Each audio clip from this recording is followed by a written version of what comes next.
ढाणी को आज नंद बाबा के यहाँ आयो है। ये ढाणी को कौन है भैया? बोले जे कछु ना करें, केवल अपने यजमान के काजे नित्य पूजा करें कि हमारे यजमान को मंगल हो, हमारे यजमान के घर कछु आनंद हो, हमारे यजमान के यहाँ सब मंगल ही मंगल हो। इनको केवल यही काम है। और जब भी कोई आनंद को उत्सव होवे घर पे तो यजमान इनको बुला के खूब सारी दक्षिणा दें। पर नंद बाबा के ढाणी के का एक वैचित्र कि आज 80 वर्ष है गए, लेकिन नंद बाबा के ढाणी के को कछु मांगवे को अवसर ही नहीं मिलो। क्यों? नंद बाबा के यहाँ कछु आनंद भयो ही ना है। फिर भी नंद बाबा वाक को विचार करके कछु ना कछु वा के घर भेजते रहे, लेकिन वहां से वाकु सुख ना मिले। वाकु यही लगे कि भैया नंद बाबा के कछु लाला होए, कछु उत्सव होए, तब मैं मांगवे जाऊं, अधिकार से मांगवे जाऊं।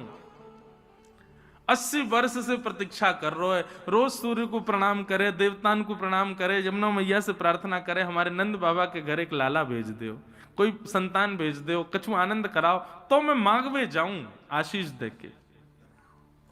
आज ढाणी के को जैसे पता चली नंद बाबा के घर लाला भयो है, ओ हो महाराज, पहले तो मूर्छित है गए हो, सुन करके इतना आनंद भयो कि मूर्छा में चलोगे, लेकिन बाद में होश में आयो तो दौड़ो दौड़ो नंद भवन पे आयो है। नंद बाबा ने जैसे ही ढाणी के को देखो, आप सबन को समझ आ रही है ना ब्रज भाषा, कोई दिक्कत तो ना है ना? तो जैसे ही ढाणी के को आयो, नंद बाबा ने भी दौड़ करके बाकू हृदय से लगायो। नंद बाबा बोले, अरे ढाणी के, मेरे अकेले की तपस्या ना 80 वर्ष की तेरी तपस्या है भैया, तू प्रतीक्षा कर रो, आज तेरे मन की है गई है, अब तू बता, आज चूकियो मत, आज चूकियो मत, 80 वर्ष की पूरी कसर निकाल ले, सब मांग ले, जो तेरे मन में हो तू मांग ले आज मुझसे। ये बात आप लिख लीजिए बंधुओं कि ठाकुर जी पधारेंगे तो संग्रह की स्थिति नहीं रहेगी।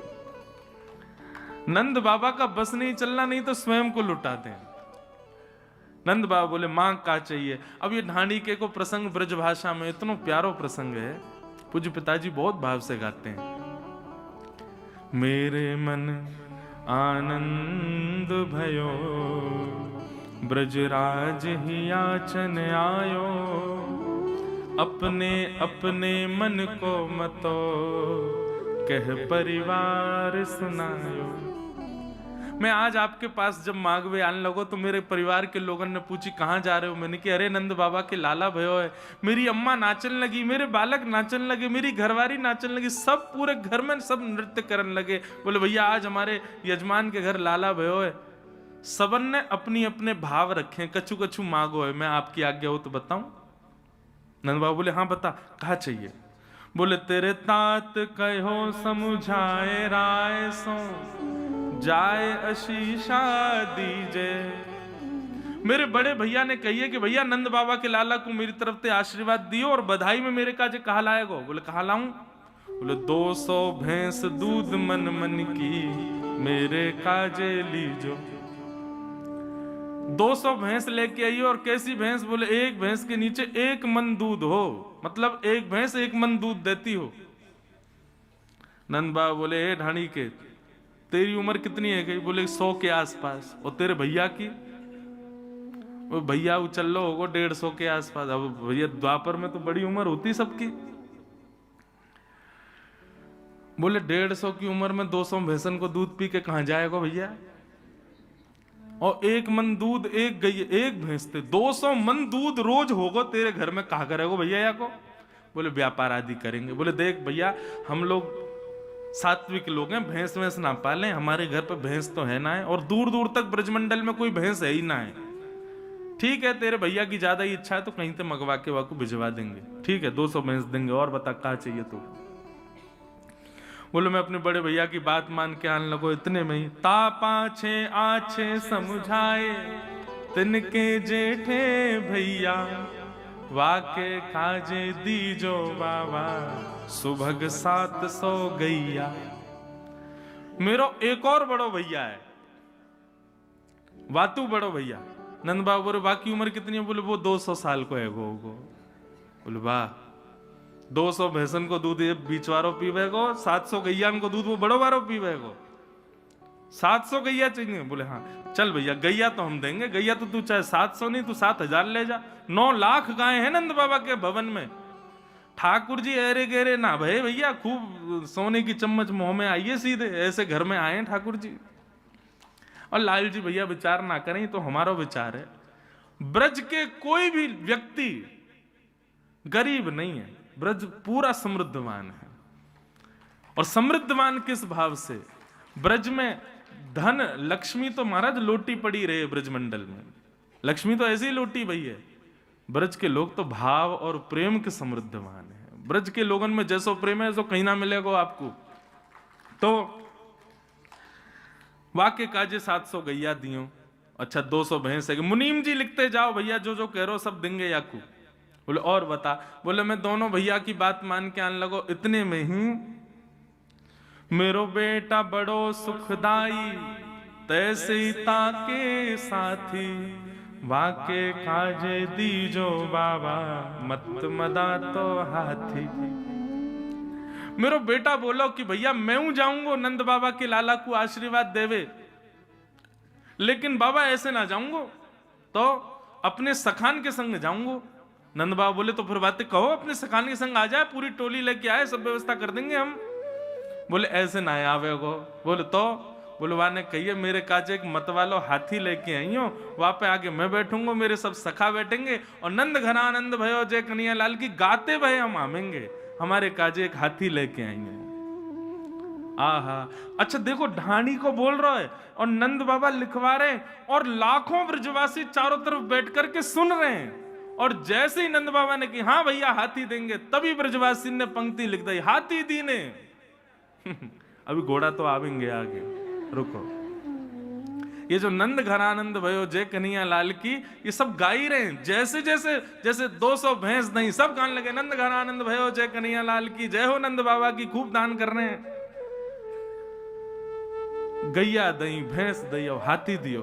बोले और बताओ और क्या चाहिए? आज का व्यक्ति इतना दान कर सकता है? इतने में डर जाएगा, भैया रुक जा, कोई हम पे लॉटरी थोड़ी लगी है जो लूट के ले जाएगा। लेकिन नंद बाबा कह रहे हैं तू बोल तो जा, बस चुप मत होइयो, रुकियो मत, बोल और बता क्या चाहिए। बोले मैं बड़े बेटा की बात मान के आने लगो। इतने में मेरा छोटो बेटा आ गया, और छोटे बेटा ने कहा कही, बोले छोटो सुत चंचल अति मेरो, छोटो सुत चंचल अति मेरो, लाड़ चाव को जोड़ा, वाके काजे दीजो बाबा, 10 है राशि घोड़ा। अब गाओ हाथी दीने घोड़ा दीने। अब अगली के काजे रुको, आगे देंगे।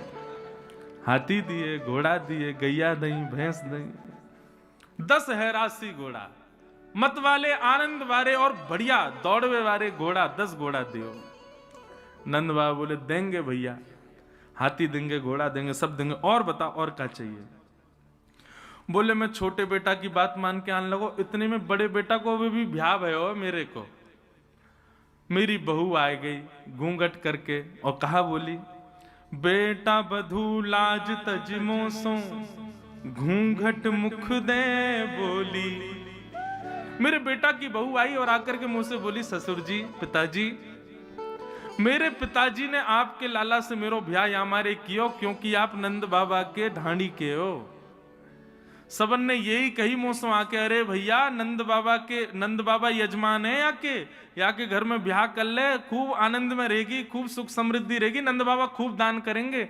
लेकिन आज इतने वर्ष मेरे ब्याह को हुए गए, आज तक कोई दान मुंह को दिखो ना है। आज नंद बाबा के लाला भयो है, पिताजी मेरे काजे कहा लाओगे? बोले बता बेटी तो को कहा चाहिए? बोले मेरी तरफ से लाला को खूब स्नेह करियो, और नंद बाबा से जाके कहियो मैं उनकी भी बहू हूं, या मारे नख सिकसों गहनों सब ले हो, तीहर से ती चोली। पैर के अंगूठा से लेके सिर तक जितने गहने हूं मैं एक स्त्री के, वो सब गहने बनवा करके मेरे काजे लाई हूं। नंद बाबा के नेत्र सजल हो गए। अरे ढाणी के, तेरी बहू तो हमारी बहू है। मुनीम जी सुनार को बोलो जावेगो और जाके बहू को पूरा नाप लेके आवेगो और जैसो वाकू प्रिय हो वैसे वाके काजे गहने भिजवाओ। ब्रजवासियों के नेत्रों में अश्रु आ रहे हैं कि आज नंद बाबा कितने प्रसन्न हैं। अच्छा, कई बार क्या होता है बंधुओं कि कई घरों में पुरुष ज्यादा उदार मना होते हैं तो पत्नी हाथ बस अब ठीक है इतना ही करो, अब कहां इतना लुटा रहे हो। लेकिन यहां पर यशोदा जी ऐसी नहीं है। अभी सुनना आगे क्या हुआ। बहू की बात मान करके मैं जैसे ही आगे आने लगो इतने में कहा भयो, बोले मैं बेटान की बात, बहू की बात, भैयान की बात मान के आने लगो। इतने में एक इकलौती बेटी है मेरी, बेटी एक लाडली मेरी, चलत आए भाई ठाड़ी और कहा बोली पिताजी मैं हूं चलूंगी आपके संग।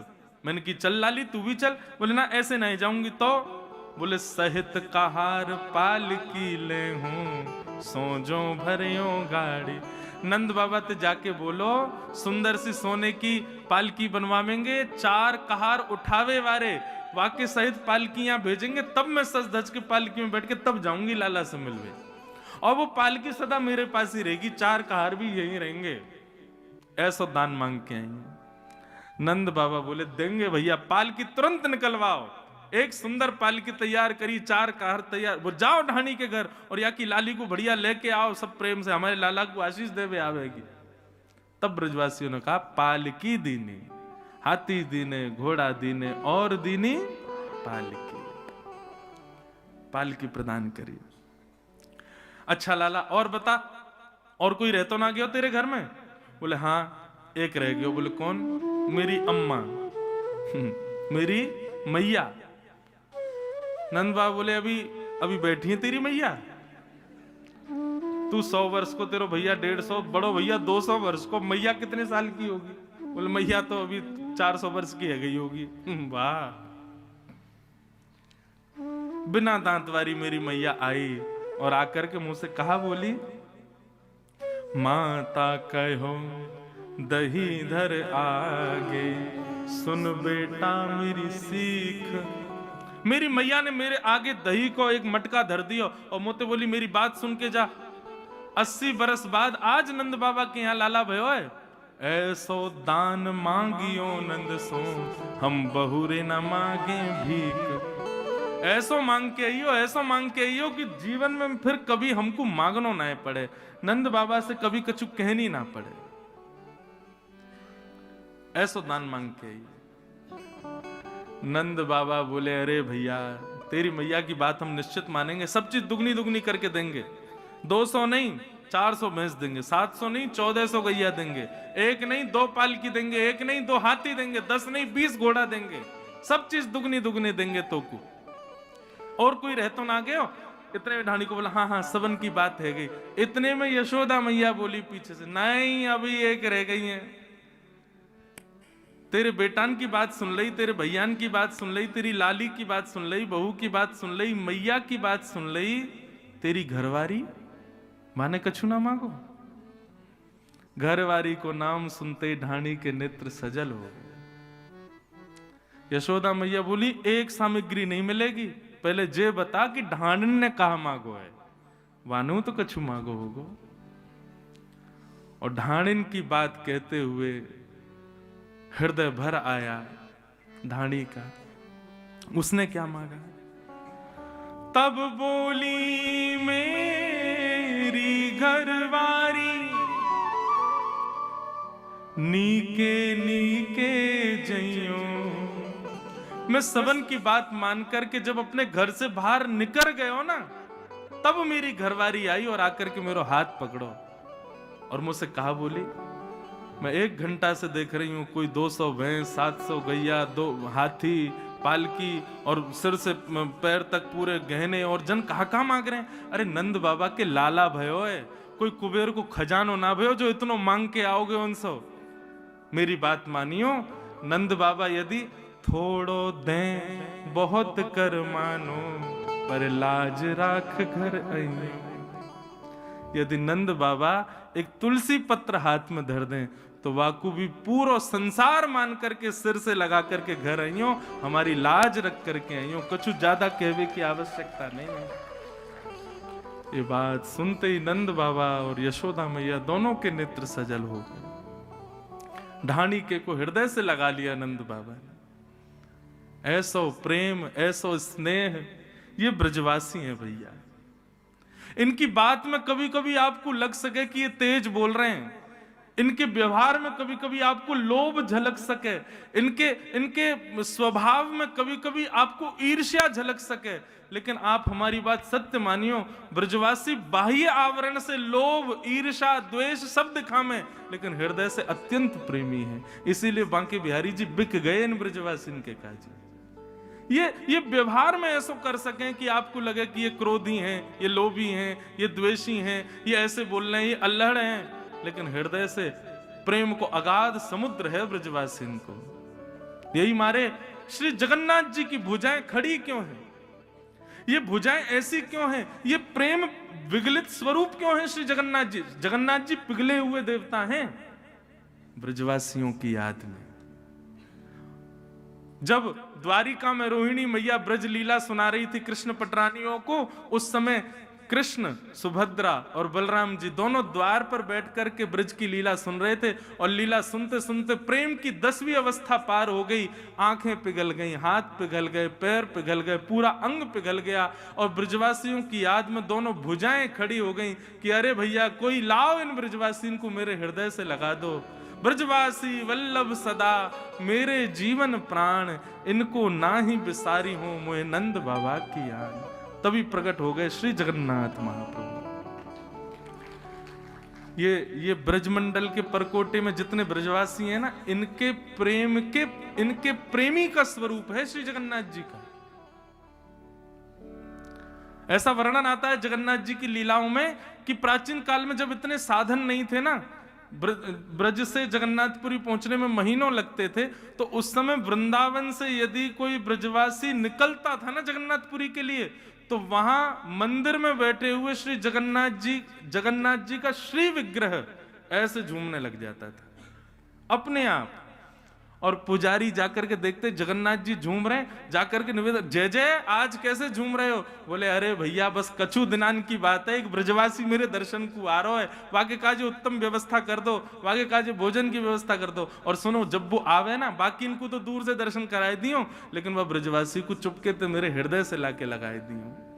मेरे हृदय की ताप तभी बुझे जब ब्रजवासी मुंह को हृदय से लगाएं। ये परब्रह्म परमात्मा जगदीश्वर त्रिलोकी नाथ के शब्द हैं ब्रजवासियों के लिए।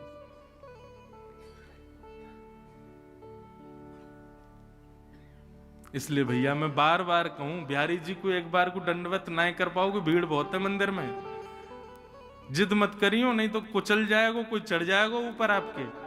बिहारी जी से बढ़िया तो मंदिर से बाहर आके कोई ब्रजवासी को दंडवत कर लियो, बाको प्रणाम कर लियो, वो श्रेष्ठ है। आप लोग बिहारी जी को अपने हाथ से भोग नहीं पवा सकते, तो कोई ब्रजवासी को बैठा लियो, सुंदर सुंदर पकवान बना के अपने हाथ से पवाई दियो, और यही विचार करियो कि बिहारी जी पा रहे हैं। आप विश्वास मानो, ये ब्रजवासीन से जो आपको प्रेम बढ़ेगा ना, ठाकुर जी को प्रेम आपसे बढ़ जाएगा। मैं कभी कभी कथाओं में कहा करता हूं कि हमारी भक्ति पुष्ट हो रही है, इसको पहचाने कैसे? हम जो कर रहे हैं, हमारी जो भक्ति है वो सही मार्ग पर चल रही है, ठाकुर जी उससे प्रसन्न है, इसका पहचान कैसे किया जाए? तो दो पहचान है भैया। पहली पहचान, गौशाला में जाओ, गैया से यदि भय नहीं लगे, गैया के गौमूत्र गौ गोबर से घृणा नहीं हो, गैया को कुछ पवावे में आपको भय नहीं लगे, गैया से गले लगवे को मन करे, गैया की सेवा करवे को मन करे, वाक्य गौमूत्र और गौ गोबर के प्रति घृणा नहीं हो, तो समझो आपकी भक्ति पुष्ट है। और दूसरो, वृंदावन में बिहारी जी से ज्यादा ब्रजवासी प्यारे लगन लगे, तो समझो कि आपकी भक्ति पुष्ट है, आपकी भक्ति श्रेष्ठ है। ये ब्रजवासी हैं भैया।